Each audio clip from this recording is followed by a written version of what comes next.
there's been kind of a trend that I've been noticing, and I don't even know if it's a trend. It's probably not even a new thing, but I've seen a lot more either force-free trainers or we'll say choice-based trainers, obviously, because that's what you do, that are using like the face halties and stuff with dogs. What is your opinion on the use of that falling into that realm versus considering that something like an aversive? Yes. And I kind of feel like that's where I'm a little bit in between when it comes to force-free and balanced and, sure, right there, because there are a lot of like force-free trainers that won't use head halters. Yep. Because like you said, can be defined as aversive. But when it comes to using a gentle leader or a Halti, since there are the two main types of a head halter, can you explain the difference between those two? Oh, or you're getting ready to? Yeah. Yeah. No. So a head halter, when it comes to a gentle leader with a head halter, a gentle leader has a small part that goes over the nose and then clips behind the ear, and the clip falls right below the dog's occiput, which bump on the dog's head. The gentle leader has fewer straps. So I like to use gentle leaders when it comes to dogs that have reactivity and they're just kind of like pulling. Yep. The thing with a gentle leader is, and let me kind of take a step back and say, when you use a head halter, if it is fitted appropriately, there is nothing a dog can't do with one on that they can with one off, sure, including pulling. If it is trained incorrectly, a dog can still learn to pull with a head halter. The point of a head halter is not to be used as a muzzle to prevent the dog from doing anything that they need to do, such as cooling themselves, eating, drinking, barking, whatever. The point is to give you control. Sure. Because when I handle owners, like one of my most popular videos is the German Shepherd named Kitus. Mm-hmm. His owner, super petite, real cute, real petite. He is a big, strong dog. Yeah. So to be able to give more control and safety for her, we used a Halti. Now, the difference with a Halti versus a gentle leader is a Halti has additional straps between the part that goes over the muzzle and clips behind the ears. So it is less likely for a dog to slip out of a Halti than it is for a gentle leader. Sure. So the dogs that I choose to use Haltis on are the dogs that their reaction is to start thrashing their body and to do anything they can to get away to get to that dog.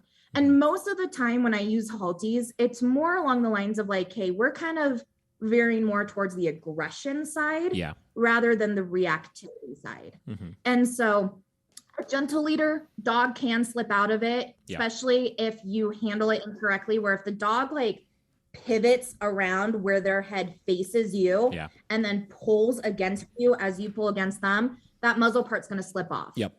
A Halti doesn't do that because the Halti, the part that's on the muzzle, kind of starts to act as a martingale, where when you pull, it kind of gets a little bit more snug. So then when they do relax and you let go, then it loosens. Yes. So they can't slip out of it. Do they function the same way as far as, do they both connect like right under the chin as far as turning the head? Okay. Yes. Because I know the third kind of option a lot of people use is like the transitional leash, which is really just goes around. And I think the point of that is it's like there's supposed to be like a calming point right there, right? Isn't that the idea?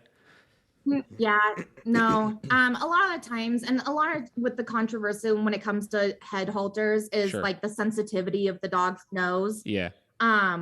Where the dog, it is like, yes, it is, but the point is we're not putting constant pressure on our dogs' muzzles and having that control. But the thing is, when you are working with reactivity or aggression base and your dog overreacts to a situation, we still need to have control. Of course. And if we have control over the dog's head, we'll have control over the dog's body. Yeah. And so the thing is, when you use harnesses or even just like flat collars, that like the point of tension when it comes to when you're pulling that dog is at the strongest part of their body, which is their shoulders. Yeah.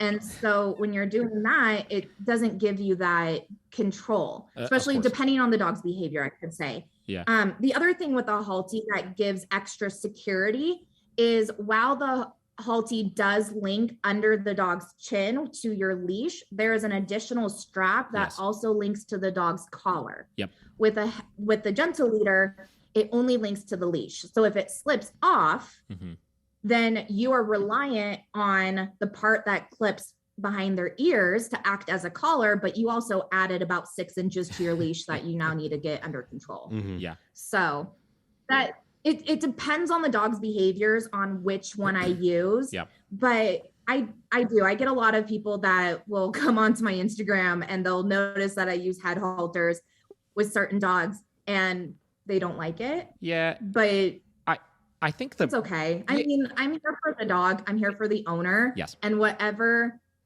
we need to like help that dog and help that owner, we're good. Yeah. We're good. And that's what I really respect and appreciate about you. You know, it's one of those things where it's like, you know, a lot of people's first thought when they look at that, they're like, oh, that's not positive reinforcement or something like that, you know, or that's not force free or whatever. But it's like, that's like half of my problem with like having so many like labels for things. Like, I think they're important now for people to be able to understand generally what type of trainer that they're getting. But like, you could like trap yourself so easily where it's like, well, like, you know, technically you're using negative reinforcement here. Like technically like that's a correction or this or that. But it's like, yeah, in the end of the day, like I said, like I completely agree with your use of it. I mean, like ultimately it's no different, you know, obviously it's different, but it's kind of the same as, you know, the reason why a lot of balance trainers use tools is because of the importance of not that this tool is fixing your problems, right? Everybody says like, you know, you're going to make everything worse or it's going to make the dog more fearful. And that's a whole nother conversation, obviously, but generally, we're using those tools to give the owner a better sense of control so they can then work through the actual problem.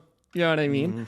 So it's... Yeah. And the other thing when it comes to like using head halters or honestly any tool that you use, you cannot out of all of the years I've been using a gentle leader, which has honestly been like the past 5 years, I've been utilizing head halters. Sure. You cannot slap a head halter on your dog and go for a walk. Nope. It will not work. Especially that tool. I've seen some like dogs really freak out having those put on the first time before, you know? It's so weird. Yeah. The introduction is the most important part. Yep. Because the thing is like the way you introduce the head halter is really important for the dog's comfort level and how to use it and how the pressure feels like and all of that and how to react to it. Yeah. And it's really important. But the other part of it is you cannot rely on it. Nope. You still need to teach your dog the foundation of training and be able to teach them to redirect their attention and to have impulse control and to not overreact to a situation. Yep. But that head halter just gives you that extra step or that extra level of security. Yeah.